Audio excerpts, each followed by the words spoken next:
So Sky Bottom Station had this little guy in the background, and he's just Colin Farrell's Batman with a TIE Fighter pilot helmet on. But it just sparked my imagination. I wanted to know what his story was, so I made one up. That he's a little private detective slash security slash lawyer. And I figured he must fly a TIE Fighter. So I started building him. First I had to build a TIE Fighter helmet.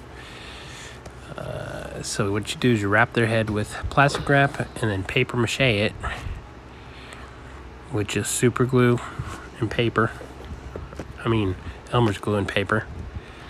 Let that dry. Take it off and trim it up.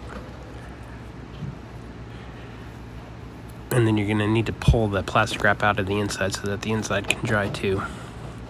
And then on top of that, we'll glue some more details on and probably use some epoxy sculptor or Milliputty to make the details.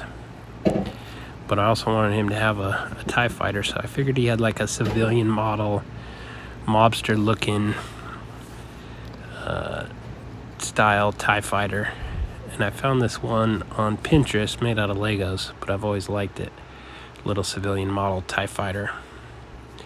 But I wanted his to be more kind of like a TIE Fighter crossed with a 1978 Lincoln. So this is the start. It's just like a hummingbird feeder from the dollar store or terrarium or something. And I decided to put my pylons at an angle so that it had kind of a landing gear when the wings folded up. That's as far as where it got so far. More to come.